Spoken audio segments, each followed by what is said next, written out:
Assalamualaikum warahmatullahi wabarakatuh. Bismillahirrahmanirrahim. Alhamdulillahirabbil alamin. Wa bihi nasta'inu ala umurid dunya waddin. Wassalatu wassalamu ala sayyidil mursalin wa ala alihi wa sahbihi ajma'in, amma ba'd. Allahumma la ilma lana illa ma 'allamtana innaka antal alimul hakim. Allahumma anfa'na bima 'allamtana wa 'allimna ma yanfa'una wa zidna ilma. Allahumma arinal haqqa haqqa warzuqna ittiba'ah wa arinal batila batila warzuqna ijtinabah waj'alna mimman yastami'una al-qawla fayattabi'una ahsanah wa adkhilna birahmatika fi ibadika salihin, amin. Hadirin wal hadirat yang mulia, kita masih dalam pembahasan fikih haji, fikih ibadat terakhir. Nanti setelah haji kita akan membahas fikih muamalat, fikih munakahat, tentang jual beli, sewa menyewa, pinjam meminjam, kemudian tentang pernikahan, ya. Apakah nanti mau mendahulukan fikih pernikahan atau fikih muamalat? Mangga, karena para ulama kita pun berbeda pendapat. Ada yang meletakkan fikih nikah itu setelah ibadah, ada yang meletakkan muamalat setelah ibadah. Ya, tergantung kepentingannya, keurgenannya, urgen yang mana, antara munakahat pernikahan ataupun muamalat jual beli. Nah, sekarang kita sampai kepada syurutul istita'ah. Syarat orang disebut sebagai mampu haji dan umroh itu seperti apa? Kita bicara tentang mampu, bukan bicara tentang boleh dan tidaknya orang haji. Karena siapapun boleh haji. Orang yang tidak mampu, nggak punya uang, dikasih uang, dimodalin orang lain, sok sana haji, boleh dia haji dan sah. Nah, ini kita bicaranya tentang wajib nggak dia haji, gitu. Saya punya harta segini nih, saya berkewajiban haji atau tidak? Nah, efeknya kemana? Efeknya ketika seseorang sudah berkewajiban haji, dia tidak berangkat haji, kemudian meninggal, dia berdosa, gitu. Efeknya ke sana. Syarat orang disebut sebagai mampu haji adalah 6. Yang pertama, wujudu zat. Dia memiliki bekal. Bekal ini untuk dia berangkat ke tanah suci haram. Bekal ini untuk dia pulang kembali ke tanah kelahiran kita, ya berarti Indonesia. Bekal ini juga mencakup makan dan minum selama perjalanan. Bekal ini juga kalau saat ini mencakup tiket pesawatnya, mencakup kursinya, mencakup dendanya, mencakup orang-orang yang ditinggalkan selama berhaji. Contoh, seorang laki-laki punya istri, punya anak, dia umpama berhaji sendiri, maka dia tetap berkewajiban menafkahi istri dan anak-anaknya di Indonesia yang ditinggalkan. Kalau dia berangkat haji, anak istri di Indonesia kelaparan, nggak bisa makan, maka dia tidak ada kewajiban haji. Nggak wajib berangkat, ya, belum berkewajiban berangkat. Berarti dia belum memiliki bekal. Ya, maka termasuk daripada bekal adalah nafkahnya orang-orang yang wajib ia nafkahi, yang ia tinggal selama ia berhaji. Begitu juga orang disebut memiliki bekal itu ketika orang tersebut sudah tidak memiliki hutang. Baik hutangnya itu sudah jatuh tempo ataupun belum. Orang Indonesia, saya ketika ngelihat berita itu hampir 70% punya utang. 70%. KPR rumah, kemudian kredit motor, kredit mobil, kredit barang-barang perabotan itu. 70% orang Indonesia punya hutang. Nah, Gimana caranya orang tersebut berkewajiban haji ketika hutang yang sudah jatuh tempo itu dilunasi? Hutang yang belum jatuh tempo dia sisihkan uangnya untuk utang itu. Umpama utang mobil sisa 100 juta, maka sisihkan dulu, ambil 100 juta, taruh di satu tempat. Ini untuk utang saya ke depan, untuk bayar utang saya ke depan. Sisihkan dulu. Nah, kalau sudah menyisihkan utangnya yang belum jatuh tempo, membayar hutang-hutang yang sudah jatuh tempo, maka ini orang baru disebut mustati', orang yang mampu pergi haji, pergi umroh, dan dia barulah berkewajiban pergi haji dan umroh. Maka di sini dikatakan wa kaunu dzalika kullihi fadilan an duyunih. Dikatakan bekal itu ketika sudah ada sisa daripada hutang-hutangnya. Nuhun, Bu. Walau muajjalan, walaupun hutangnya belum jatuh tempo. Ya, hutangnya belum jatuh tempo, sisain dulu. Kita bicara wajib ya, sekali lagi bicara kewajiban, bukan boleh dan tidak. Kalau boleh dan tidak, ya Pak Andri umroh masih punya utang cicilan itu, kira-kira orang Indonesia ketika dihutangi masih punya utang, kemudian berangkat umroh yang berhutang tadi, masih punya utang di sini, belum jatuh tempo tapi, ridho gak orang ini? Indonesia? Ridho. Ya, karena pikiran mereka yang penting nanti setelah jatuh tempo mampu bayar, kan gitu.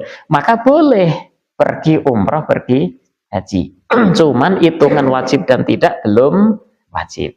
Gitu ya, kecuali kalau sudah menyiapkan sejumlah uang untuk bayar hutang ke depan. Nah, walau karena lillahi ta'ala, walaupun hutangnya itu kepada Allah, contoh hutang kepada Allah itu bayar kafaroh. Kafaroh apa? Contohnya kafaroh sumpah. Kalau kita bersumpah kemudian melanggar sumpah kita, maka kita diharuskan bayar kafaroh sumpah. Apa itu? Merdekakan hamba sahaya, sekarang sudah tidak ada. Ngasih makan 10 orang miskin, nggak mampu. Ngasih pakaian 10 orang miskin, nggak mampu. Puasa 3 hari. Nah, ini puasa 3 hari ini hutang kita kepada Allah di saat kita melanggar sumpah kita. Kafaroh yamin namanya. Ada kafaroh dihar, ada kafaroh qatl, ada kafaroh banyak sekali. Nah, walaupun hutang itu kepada Allah, maka harus dibayar terlebih dahulu. Wa an maskanin wa khatimin yahtaju ilaihi, dan juga bekal itu ketika sudah lebih daripada tempat tinggal. Anak istri yang ditinggalkan di Indonesia, ditinggal haji, dia itu tinggal di mana? Bawah kolong jembatan, maka enggak, sewakan rumah dulu. Ya. Jadi sandang pangan papan orang yang kita tinggalkan haji umroh, dia pun sudah ada. Maka orang ini sudah disebut memiliki bekal. Kalau tidak, maka dia tidak memiliki bekal, berarti belum wajib haji dan umrah. Yang kedua, setelah orang itu memiliki bekal, maka yang kedua adalah amnut thorik. Oh, satu lagi. Sekarang ada istilah dana talang haji, dana talang umroh. Bayar 1,5 juta sudah bisa pergi umroh. Bayar sekian juta, 15 juta, 16 juta, 25 sudah bisa pergi haji. Bayarnya nanti dicicil setelah haji, setelah umroh. Apakah orang ini berkewajiban haji umroh? Tidak, karena dia belum memiliki bekal. Tapi boleh enggak? Ya boleh. Kalau bicara wajib dan tidak, dia belum wajib. Bicara boleh dan tidak, boleh. Yang penting orang yang ngutangi itu mempersilahkan. Ya, silakan pergi, silakan. Yang penting nanti utang dibayar. Ya, jangan berani kita ngambil dana talang haji umroh kalau kita tidak bisa membayar. memberatkan diri kita sehingga kita nggak bisa bayar, maka menjadi haram. Tidak boleh. Tapi kalau bisa insya Allah bisa memastikan saya bisa bayar nih, maka silakan, diperbolehkan. Yang kedua, amnut tarik, syarat kita dikatakan mampu pergi haji umrah ketika jalannya aman. Kalau jalannya tidak aman, kemungkinan besar kita mati di perjalanan. Contoh zaman dahulu pergi haji itu pakai kapal laut, ya. Dan yang selamat itu sekitar 60-40% malah. Gitu ya, zaman dulu. Makanya zaman dulu nenek kakek kita ketika pergi haji bawa beras, bawa semuanya dibawa. Karena berhari-hari di kapal, gitu. Dan ketika melewati ini laut itu tuh jarang yang selamat, gitu. Nah, kalau bisa dipastikan aman jalannya, maka dia berkewajiban. Tapi kalau tidak bisa dipastikan, dia menjadi tidak wajib. Ya, tidak wajib pergi haji, tidak wajib pergi umroh. Seperti sekarang umpamanya rudal berseliweran, ya kan? Kemudian memaksakan diri, saya akan haji, niatnya lillahi ta'ala, hidup dan mati lillahi ta'ala, maka ini orang nekat. Tidak boleh. Ini sama seperti orang beribadah sholat di satu masjid, ada gempa bumi, ya, gempa bumi yang besar sekali, dipastikan dengan gempa bumi ini masjid runtuh. Ketika masjidnya runtuh, roboh, orang yang ada di situ tertimpa bangunan dan meninggal. Apakah kita tetap sholat di masjid? Saya sholat, mati pun dalam keadaan sholat berarti husnul khatimah, ya kan? Mati dalam keadaan sholat berarti mati dalam keadaan bertakwa. Maka bisa dipastikan husnul khatimah. Apakah dia tetap sholat di situ sehingga ketimpa bangunan meninggal atau keluar? Maka secara fikih wajib keluar, wajib loh, bukan sunnah, wajib keluar. Kenapa? Hifdzun nafas, menjaga nyawa, menjaga keutuhan badan ini, anggota ini hukumnya wajib. Lebih utama daripada hifdzuddin, menjaga agama. Ini kaidah besar. Ya, ketika kita terancam hilang nyawa atau hilang manfaat anggota badan, maka itu yang lebih didahulukan. Orang puasa Ramadan. Puasa Ramadan itu ibadah wajib. Seluruh ulama sepakat itu satu kewajiban. Puasa Ramadan, nggak ada yang mengatakan sunnah. Oke? Nah, ketika seseorang itu puasa Ramadan, kemudian mendengar dari kata dokter. Si dokter itu mengatakan, ente nggak boleh puasa Ramadan karena ente punya mah akut. Kalau puasa Ramadan, maka mahnya akan kambuh dan ente bisa meninggal. Apakah kita atau orang yang kena penyakit itu memaksakan diri untuk puasa? Akan saya puasa lillahi ta'ala. Sesuatu hal yang baik, ini bagus, ini wajib, ini gitu. Sehingga saya mati pun dalam keadaan beribadah kepada Allah. Gitu? Enggak. Hukumnya haram dia berpuasa. Sumutasihu, ya kan, berpedoman pada hadis, puasalah kalian maka kalian akan sehat, gitu. Nah, terus kata-kata dokter dihiraukan. Apakah seperti itu? Enggak. Lu kan ada hadisnya, puasalah kalian maka kalian akan sehat. Yo beda. Ini udah vonis daripada dokter, dia ahli di bidangnya, maka kita harus percaya kepada dokter tersebut. Kita haram hukumnya berpuasa karena dengan sebab puasa bisa menghilangkan nyawa kita atau menghilangkan manfaat anggota badan kita.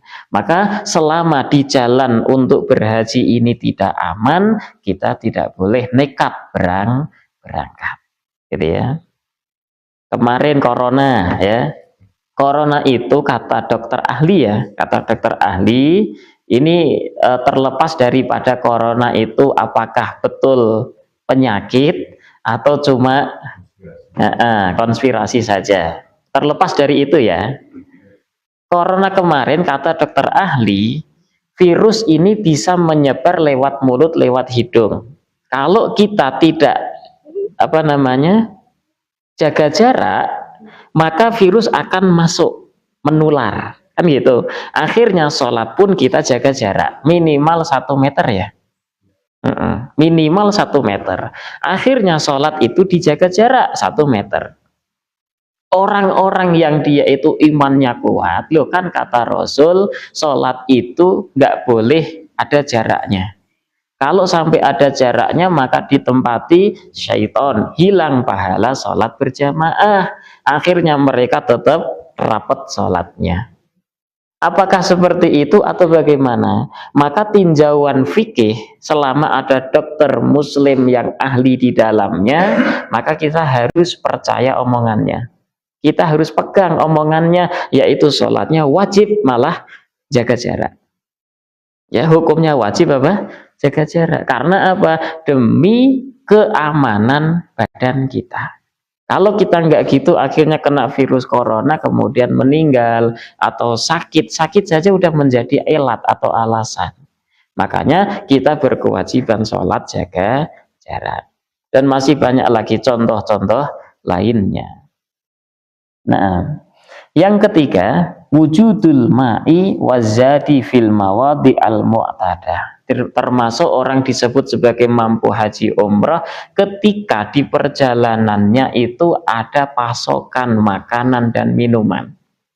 Kita bawa uang banyak, di perjalanan nggak ada yang jual makanan, nggak ada yang jual minuman, ya sama aja. Maka disyaratkan harus ada pasokan makanan minuman di tempat-tempat di mana kita berhenti. Ya, istilah sekarang mah di rest areanya itu ada semua makanan dan minuman, dan dijual dengan harga pasar. Dijualnya dengan harga pasarannya, tidak lebih mahal.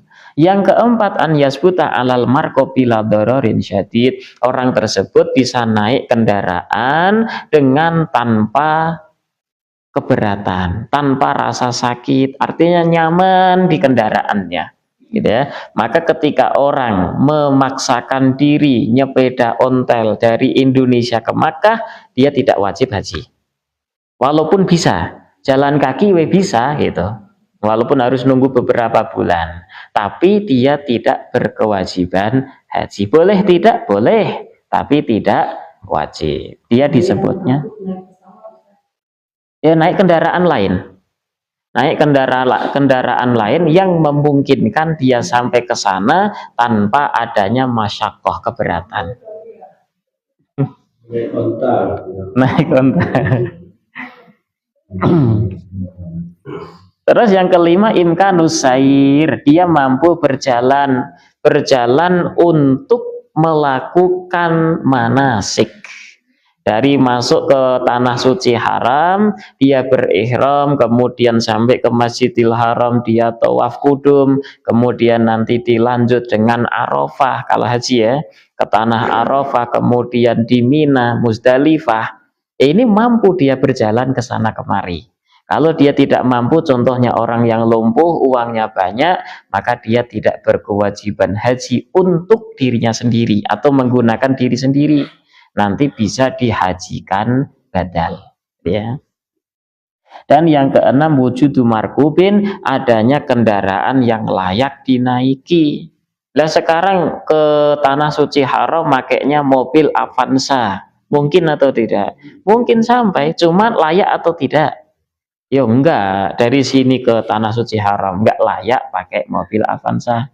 Layaknya saat ini ya pakai kapal laut atau pakai pesawat. Nah, 6 ini tadi ketika terpenuhi, orang sudah berkewajiban haji, berkewajiban umrah. Ya. Orang yang tanahnya banyak sekali, dia jelas sudah mampu.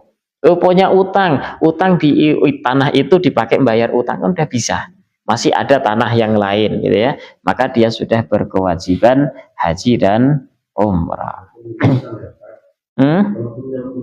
Iya, makanya tadi disiapkan uang terlebih dahulu untuk membayar hutangnya. Betul, disisihkan. Kalau misalnya dia nggak punya jaminan itu, misalnya dia sudah finansial, dia nggak mampu, jadi dapat hadiah umroh dari anaknya lah, saudaranya, dia punya utang banyak. Apa yang dilakukan itu? Karena itu umroh adalah hadiah, dia tidak ada kewajiban membayar hutang terlebih dahulu.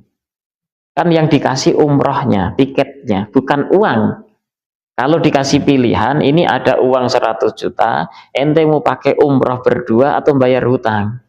Kalau dikasih pilihan, ya bayar hutang, karena uang akan diberikan, menjadi milik dia. Mana yang wajib terlebih dahulu? Bayar utang itu bisa menjadi wajib jika satu sudah jatuh tempo, yang kedua dia punya uang, mampu untuk bayar, maka menjadi wajib. Kalau nggak dibayar malah dipakai yang lain, masuk ke dalam hadis matlul ghani zulmun. Orang yang menunda-nunda bayar utang sedangkan dia mampu bayar, itu sebuah kezaliman. Maka kewajiban pertama bukan haji umroh, tetapi bayar hutang. Kalau sudah punya uangnya, beda dengan dikasih hadiah nih tiket umroh, udah berupa tiket, dicairin nggak bisa. Maka umroh berangkat. Iya, kembali kepada yang ngasih. Ini boleh nggak? Saya nggak umroh tapi bayar hutang gitu. Kalau dia diperbolehkan bayar hutang terlebih dahulu. Nggak boleh umroh, iya. Pergi umroh terlebih dahulu nggak apa-apa. Karena memang kegunaannya itu. Nah, nah Bapak Ibu, di dalam haji itu nanti ada rukun, ada wajib, dan ada sunnah. Perintah di dalam haji ada 3, rukun, wajib, sunnah. Rukun ini seluruh mazhab 4 sepakat. Salah satu rukun tidak dilakukan, tidak sah hajinya. Umrohnya pun tidak sah. Kalau wajib, masih sah haji umrohnya, tetapi dia harus membayar dam. Contoh, wajib di dalam haji itu adalah lempar jumroh. Lempar jumroh akobah, lempar jumroh ini di akhir itu wajib. Kalau tidak dilakukan, males umpamanya. Males, capek sekali, maka dia sah hajinya, tapi harus membayar dam. Diwakilkan boleh sebenarnya.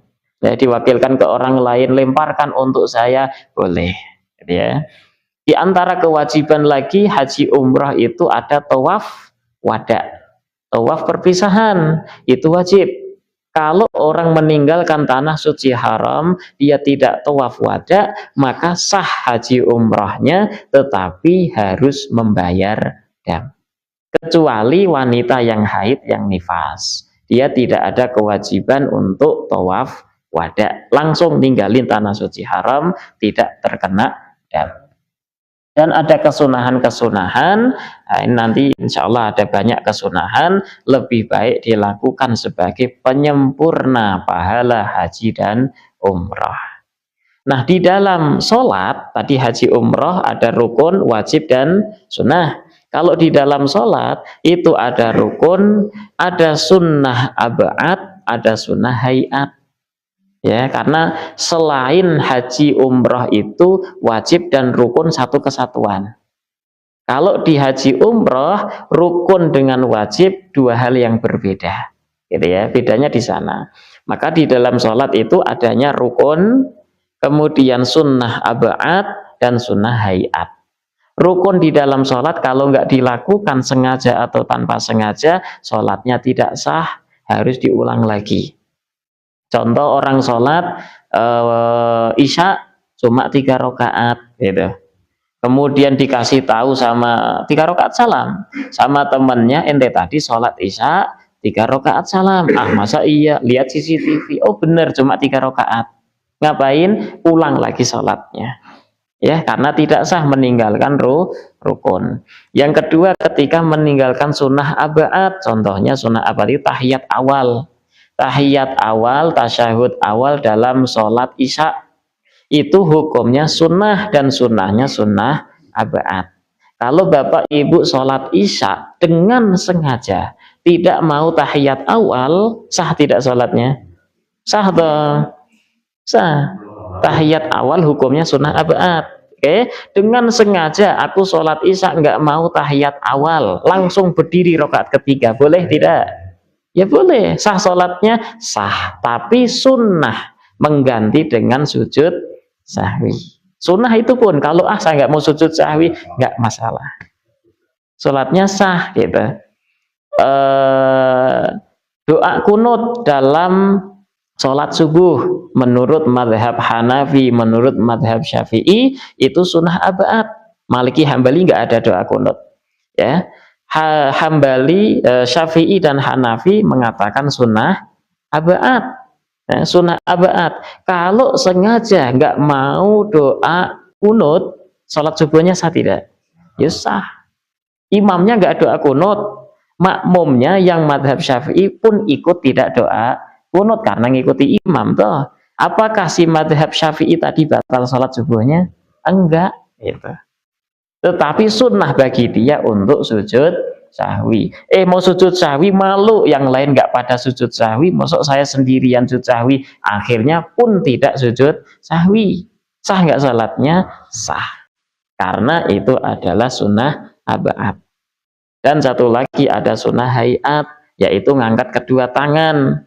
Ngangkat kedua tangan saat sholat ada 4 tempat saja. Selain 4 ini tidak disunahkan. Apa itu? 1, saat takbiratul ihram, Allahu Akbar, sunnah ngangkat ini. Kalaupun bapak ibu nggak ngangkat langsung begini, Allahu Akbar, sah, tidak batal sholatnya. Sujud sahwi tidak? Enggak, karena ini adalah sunnah hayat. Mau rukuk ngangkat dulu, bangun dari rukuk ngangkat lagi, bangun dari tahiyat awal menuju rakaat ketiga ngangkat lagi. Selain dari 4 tempat ini tidak ada kesunahan mengangkat kedua tangan. Kalaupun nggak ngangkat sah sholatnya. Nggak ada kesunahan mengganti dengan sujud sahwi. Ketika rukuk baca subhana rabbiyal azim, ketika sujud baca subhana rabbiyal a'la, itu semua adalah sunnah hayat. Kalau nggak dilakukan sah sholatnya, tidak kewajiban sujud sahwi. Nah, kembali kepada pembahasan haji. Rukun haji jumlahnya ada 6, Bapak Ibu. Yang pertama adalah ihram. Ihram itu apa sih? Ihram adalah melangkahkan kaki kita dari tanah halal ke tanah haram. Nanti ada batas yang disebut sebagai mikot. Ya, mikotnya mana? Nanti ada beberapa macam mikot sesuai dengan jalan yang kita tempuh.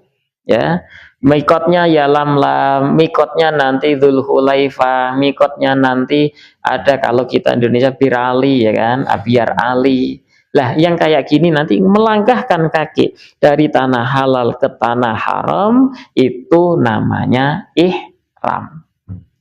Wal wukuf bi Arafah. Kemudian ke haji itu ada namanya wukuf di tanah Arafah. Tawaf yang disebut rukun adalah tawaf ifadah.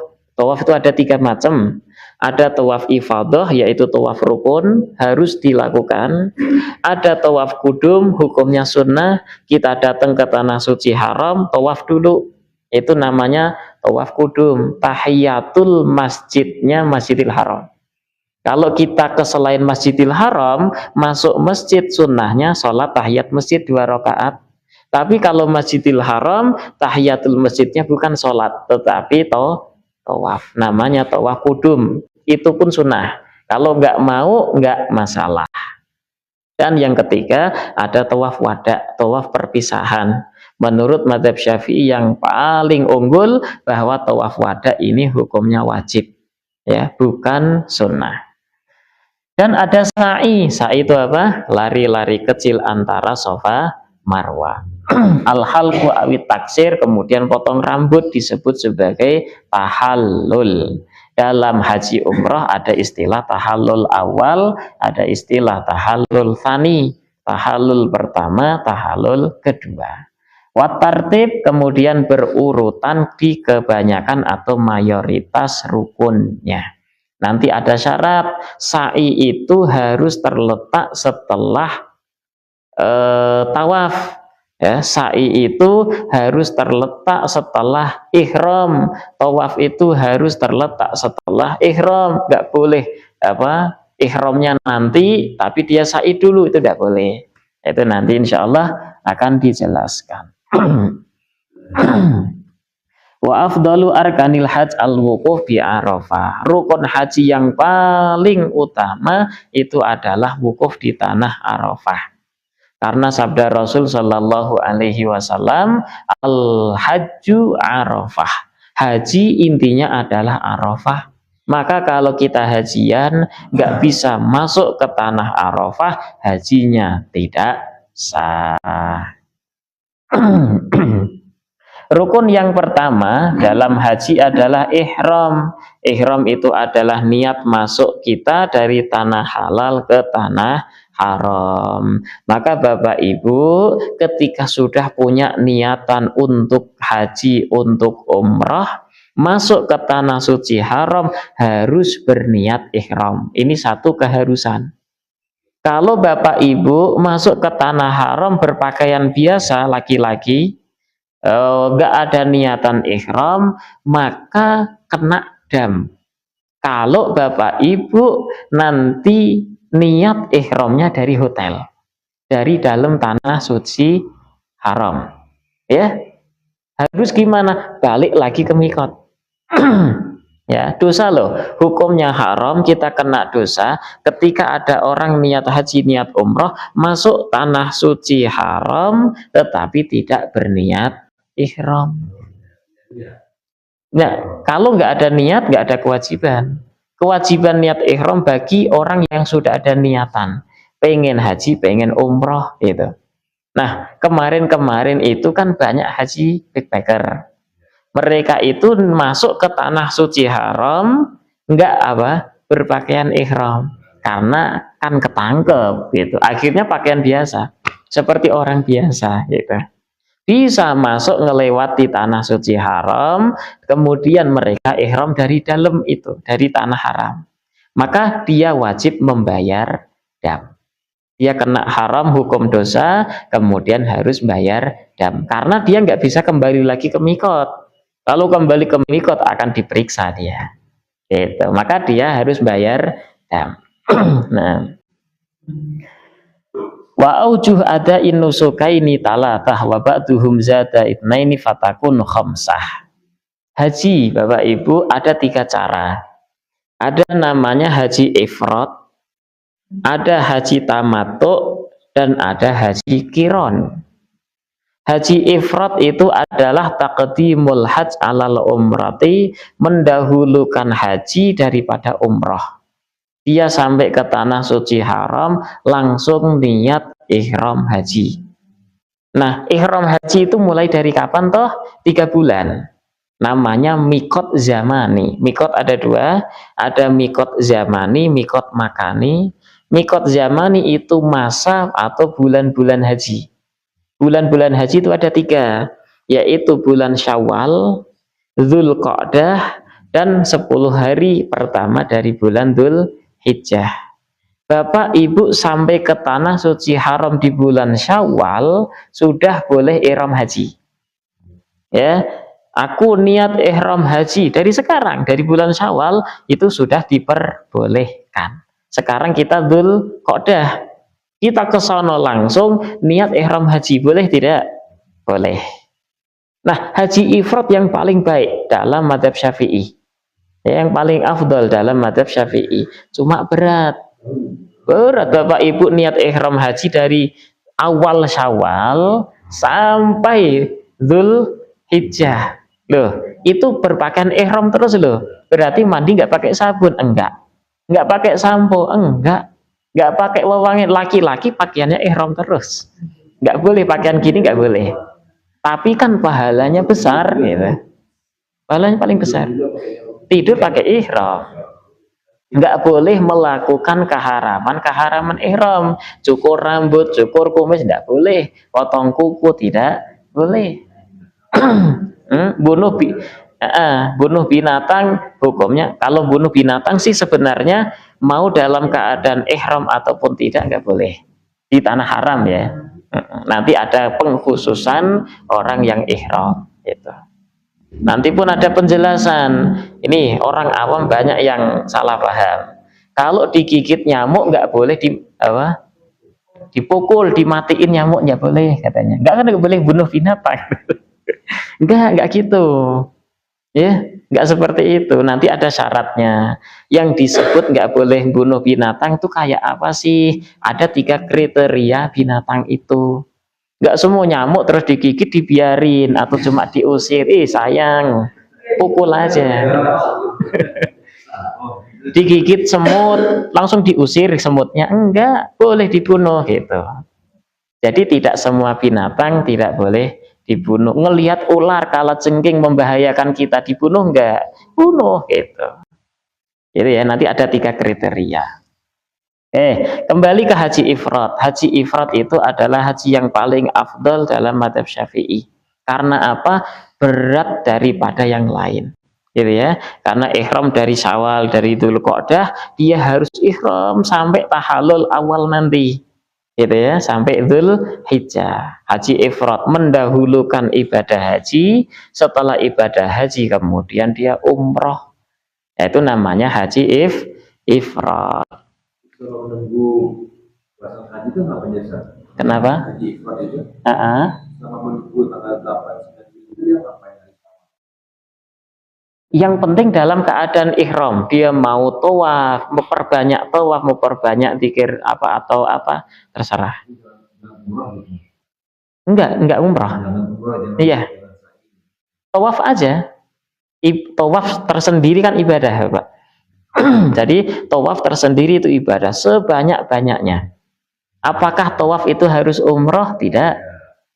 Bapak beres tawaf, kemudian mau tawaf lagi, beres tawaf kan sunnah sholat 2 rakaat di makam Ibrahim, ya toh? Kemudian tawaf lagi, boleh tidak? Boleh. Itu tawaf sunnah. Apakah setelah tawaf wajib sa'i? Enggak. Tawafnya sekarang, sa'i besok, boleh kok. Enggak masalah. Itu jadi umroh ceritanya. Jadi bukan haji ifrad lagi gitu. Enggak gini, umroh itu harus niat dari mikotnya. Kembali ke mikot dulu, ngambil ihram, niatnya umroh. Jadi umroh itu tidak bisa diniatkan dari dalam. Jadi nanti ke mikot dulu gitu.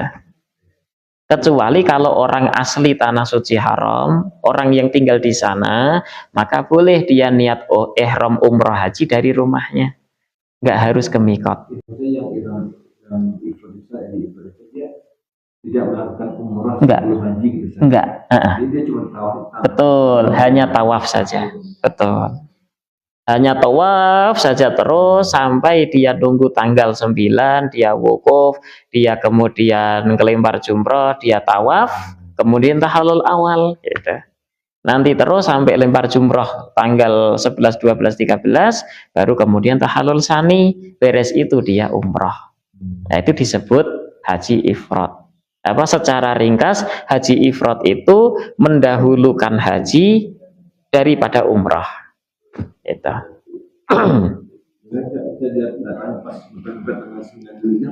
Boleh. Biasanya kloter-kloter terakhir orang Indonesia itu kan mepet, bahkan dari Indonesia langsung turun di Arafah gitu. Nah, itu bisa mereka melakukan haji ifrad dan pahalanya besar, paling afdal. Dan haji ifrad dalam mazhab Syafi'i tidak ada dam. Nggak kena dam, beda dengan tamattu, beda dengan haji qiron. Kita orang Indonesia malah dikasihnya haji tamattu, makanya kita harus bayar dam gitu.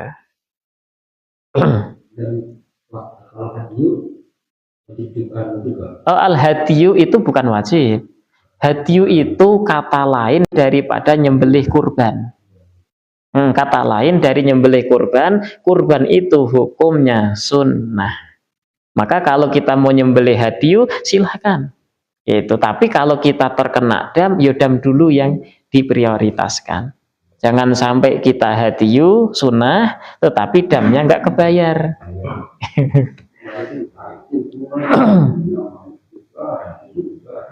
Hadiyu sunnah.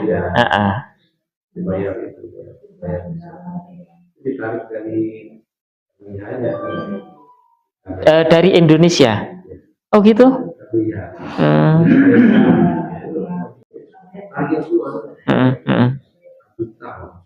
Ya, sesuai harga kambing. 4 juta itu untuk hadiah plus dam. Udah. Oh, per damnya. Per dam aja. Hadir beda lagi. Oh gitu. Ya, kalau 4 juta kan nggak, 2 kambing nggak bisa toh. Iya, 8 jutaan lah. Iya. Dan yaitu yang perlu diingat, hadiah hukumnya adalah sunnah. Dan dam itu dibayar ketika mau berangkat.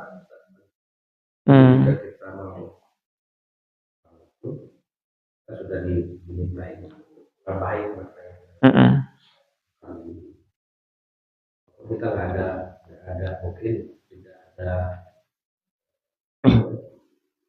buat yang harus membayar. Oh, damnya Bapak ditarik dari Indonesia karena Bapak hajinya tamattu. Ya. Jadi haji tamattu walaupun tidak melanggar keharaman ihram, ya tetap bayar dam. Lah nanti kalau di sana ngelanggar, damnya tambah. Gitu.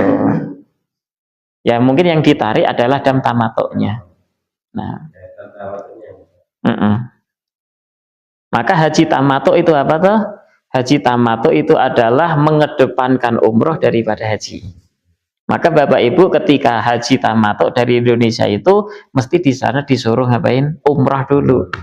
Umroh dulu, beres umroh, kemudian kita tahallul, pakai pakaian biasa, bersenang-senang, nunggu sampai tanggal 8, kita siap-siap untuk ihram haji. Nah itu berarti namanya tamattu. Tamattu dari bahasa Arab yaitu bersenang-senang. Yang dimaksud bersenang-senang itu beres umroh, dia bersenang-senang, yakni bebas, tidak ada keharaman ihram, baru kemudian haji. Gitu ya. Nah di situ nanti ada damnya dengan beberapa syarat. Insya Allah nanti ada syarat orang tamattu itu akan terkena dam dengan syarat 4. Kalau tidak terpenuhi maka bayar dam. Kalau terpenuhi tidak bayar dam. Yang ketiga adalah haji qiron. Haji qiron itu membarengkan antara haji dengan umroh. An yuhrima bil haji wal umrati ma'an. Jadi ke mikot Bapak Ibu itu niatnya 2. Ya Allah, aku berihram untuk haji dan umroh. Membarengkan. Di dalam satu ngambil mikot itu niatnya 2. Atau seseorang itu ihram untuk umroh baru kemudian ihram untuk haji. Tapi dengan syarat belum tawaf ya.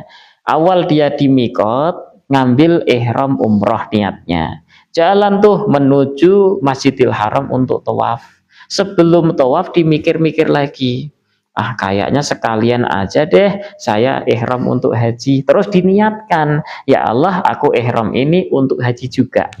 Berarti 2. Ya kan? Maka diperbolehkan. Syaratnya sebelum tawaf ya. Kalau setelah tawaf tidak boleh.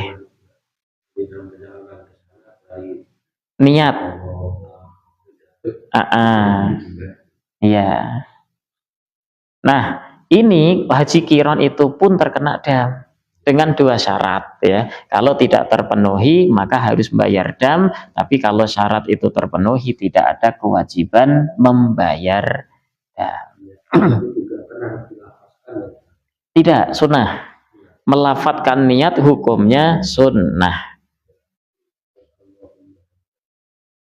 Itu hukumnya sunnah. Wajibnya niat ada di dalam hati. Rasul Shallallahu Alaihi Wasallam di saat niat ihram haji umrah itu dilafatkan, bahkan dikencengkan suaranya. Dikencengkan suaranya. Dengan niat nawaitul umrata wa ahramtu biha lillahi ta'ala labbaik Allahumma bi umratin. Kalau haji tinggal diganti bi haji. Nggak bisa bahasa Arab, niat aku berniat untuk ihram haji. Aku niat untuk ihram umrah. Jadi iya. Labbaik Allahumma bi umratin itu adalah niat, aku memenuhi panggilanmu umrah, aku memenuhi panggilanmu haji. Nah, kalau niatnya dilafalkan dengan bahasa Arab dalam hati, bahasa Arab lagi atau artinya? Kalau sebisa mungkin kalau kita melafatkan bahasa Arab itu tahu artinya, otomatis seperti ibu ngomong bahasa Inggris gitu. kan langsung tahu maksudnya. Nah, kalau kita ngomong bahasa Arab, niat pun seperti itu, tahu maksudnya. Iya, ini mau ngapain gitu. Tahu maksudnya, nawaitul ihram, nawaitu al-hajjah gitu, nawaitul umrah. Itu kan berarti aku berniat haji, berniat umrah. Maksudnya itu. Maka tidak ada perlu double-double, tidak ada. Langsung tahu maksudnya. Nah. Kalau yang haji ifrat tadi kan tidak ada dam. Nggak ada. Kalau dia sengaja melakukan pelanggaran itu. Oh, beda lagi, enggak. Ini perbuatan hajinya, itu kalau ifrat nggak ada damnya, kiron tamattu ada damnya. Kalau nanti melakukan pelanggaran, beda lagi, ada dam lagi gitu maksudnya. Seperti tadi, tamattu itu ada damnya tuh, ditarik dari Indonesia, nanti sampai ke sana ngelakuin pelanggaran, ya dam sendiri. Double, iya. Hari pertama dia itu sengaja nyabut rambutnya 3 lebih 1 kambing. Hari kedua dia itu sengaja pakai wewangian 1 kambing lagi gitu maksudnya. Jadi setiap pelanggaran itu ada dam masing-masing. Tapi tidak melakukan apa ini dam lagi. Itu ada damnya sendiri.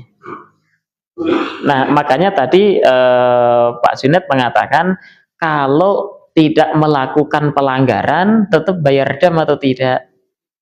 Ya bayar karena tamattu gitu kan. Karena tamattu bayar dam gitu. Walaupun nggak melanggar.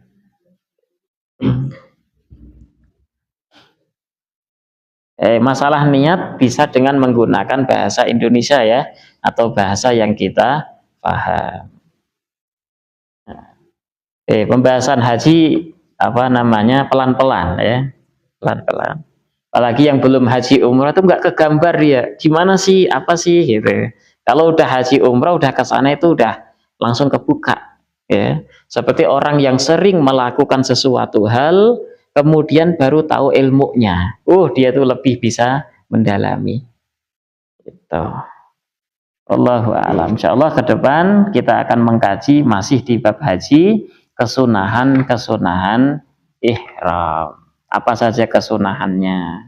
Nah, kalau bisa dilakukan semua kesunahan itu agar pahalanya lebih banyak, sempurna. Silakan, ada lagi? Untuk yang nggak haji, misalnya ini ada perbedaan penetapan tanggal hanya di pemerintah sama dengan yang lain. Nah, kita sebagai yang awam juga tadi Ustaz menyampaikan bahwa haji itu adalah wukuf misalnya. Iya. Nah, apakah kita melihat pelaksanaan wukuf atau lihat ketetapan oleh hilal gitu? Nah, ketika terjadi perbedaan hilal awal bulan Zulhijjah, maka yang dianggap adalah hilal setempat itu. Kalau bukan wukufnya, hilal setempatnya. Nah ini pun untuk saat ini menjadi muskil, menjadi sulit, karena saat ini informasi kan sudah menyebar. Maka menurut kami pribadi kalau bisa itu hilal sedunia. Namanya hilal, apa namanya? Pakai itu. Karena gini, kenapa dulu ada hadis yang mengatakan bahwasanya seorang sahabat yang pergi dari Syam itu kemudian mengetahui perbedaan awal bulan Ramadan. Dikarenakan informasi saat itu tidak langsung seperti sekarang. Ya kan? Informasinya beda gitu. Maka patokan mereka adalah hilal. Kelihatan tidak hilalnya gitu. Kalau kelihatan maka muncul bulan Ramadan, bulan Dzulhijjah kan gitu. Nah sekarang sudah diketahui sedunia, informasi sudah nyambung.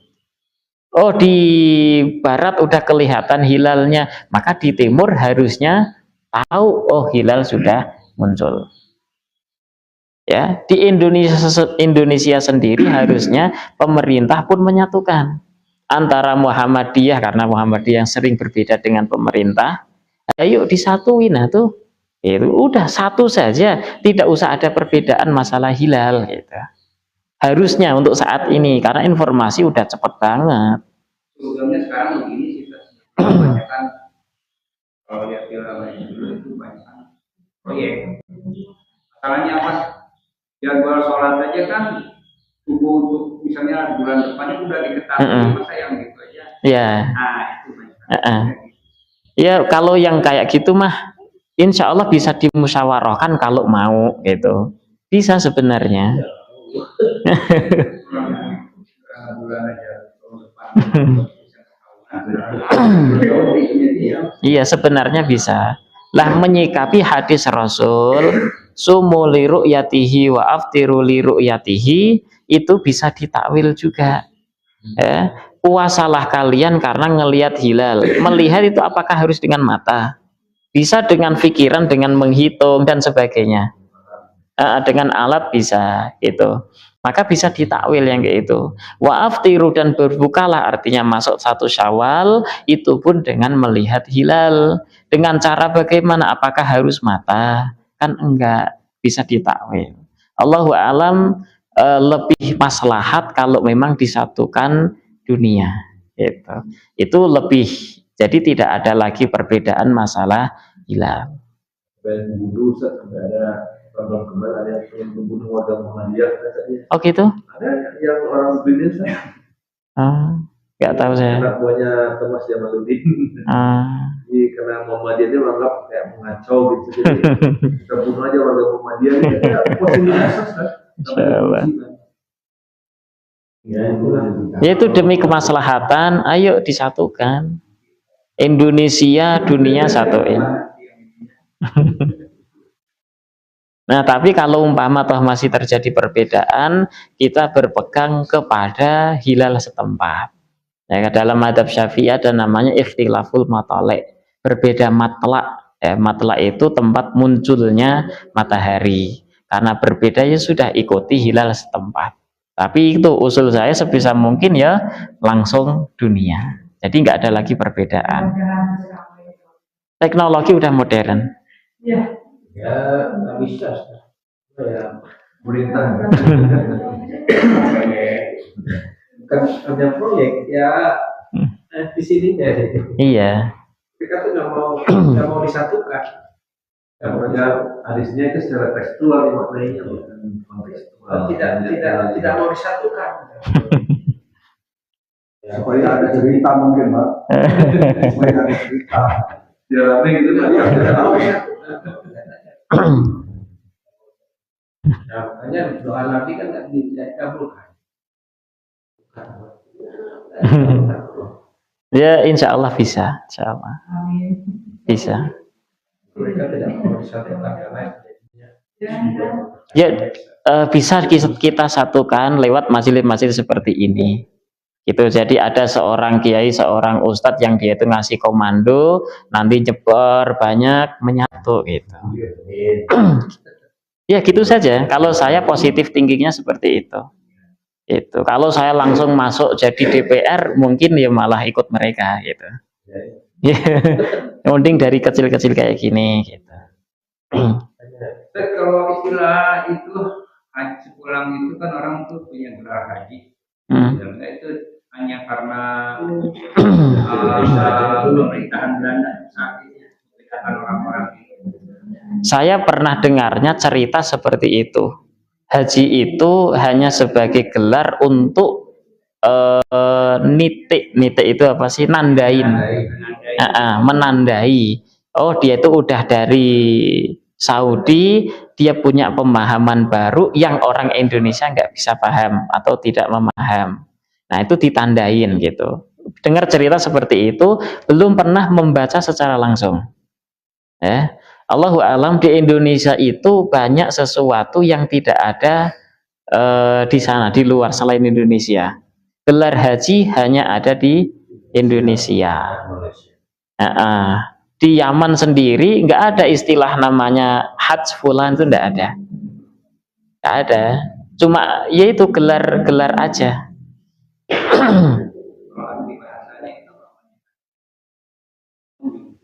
Arti bahasa haji itu adalah bermaksud, menyengaja. Tapi kalau umroh itu berziarah. Nah, kalau kita punya satu maksud untuk pergi ke sana, itulah disebut sebagai haji. Karena haji itu seperti hijrah. Gitu. Dan sebenarnya gelar haji itu tidak ada satu kewajiban. Atau bahkan merasa dirinya harus dipanggil haji. Itu pun nggak ada. Iya benar. Jadi kadang-kadang Ustaz, orang itu kalau nggak dipanggil haji, dia tuh kurang ini. Iya. Ada saya itu kan, dia itu merasa berangkat ke sana itu ongkosnya mahal. Kalau nggak dipanggil Pak Haji itu nggak apa.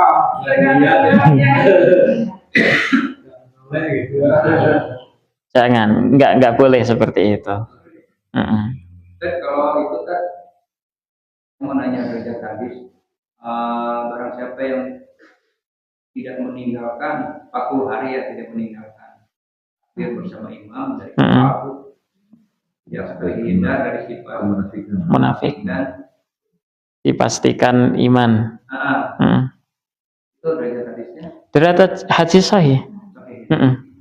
Hadisnya sahih. Barang siapa yang sholat berjamaah tidak ketinggalan takbiratul ulanya imam. Takbiratul ula itu imam takbir, kemudian dia ikut takbir, namanya takbiratul ula 40 hari, maka saksikanlah dengan keimanannya dan dia akan terhindar daripada cap atau stempel orang munafik. Ya karena memang benar orang munafik itu kan katanya dia itu beriman kepada Allah, katanya dia itu taat kepada Allah, tapi dia itu meremehkan, mengentengkan sholat berjamaah. Itu namanya munafik. Ada teman yang cerita ke saya, dia itu pengen di Indonesia itu pengen ngebatalin orang yang meninggal untuk haji saja. Dia bisa berangkat, tapi di sana katanya dia jadi orang lagi untuk gantian dia kepada si orang yang ngebatalin. Nah dia haji gitu. Apakah boleh? Ngebadalin haji ini pakai uang siapa? Ya, keluarga. Uang keluarga. Kalau menggunakan uang keluarga dan ngomong dari awalnya adalah untuk ngebadal yang sudah meninggal, dia harus amanah. Misalnya dia pakai uang pribadi, nggak bisa badalin orang. Nggak bisa. Kan gini, dia berangkat itu diongkosi oleh keluarga. Amanahnya adalah untuk ngebadal gitu. Bukan dia nyuruh. Di sana, badal itu harus segini. Enggak. Masalahnya dia di sana nyuruh orang gitu.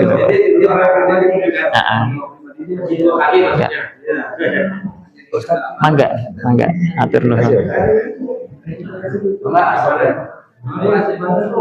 Kecuali kalau dia ini nanti saya sama amanahnya dari awal itu dia yang ngebadal, Bapak. Dia yang ngebadal, maka dia pakai uang keluarga, maka dia yang harus melaksanakannya gitu. Sesuai dengan amanah. Kalau dari awal ngomong seperti itu mah silakan. Dari awal atau nggak usah nyuruh orang ini, Pak. Langsung aja telepon orang Saudi, badalkan haji fulan. Bisa. Cuma ini untuk badal haji Jadi kan menunggu bertahun-tahun gitu kan. iya. Ketika jadwalnya masuk gitu kan, kan saya dilewatin ke Nabi gitu kan. Dia berangkat status sebagai badal gitu kan. Tapi dia udah haji. Tapi dia di sana jadi awal dia udah haji. Haji yang keduanya sunnah itu. Justru yang wajib itu nggak badalin gitu. Sesuai ini aja, sesuai amanah awalnya seperti apa.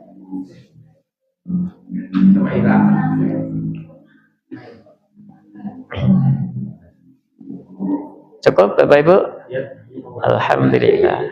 Ayo kita akhiri dengan kafarah majelis. Subhanakallahumma bihamdika asyhadu an la ilaha illa anta astaghfiruka wa atubu ilaik. Sallallahu ala sayyidina Muhammad wa ala alihi washabihi wasallam. Walhamdulillahirabbil alamin. Wassalamualaikum warahmatullahi wabarakatuh.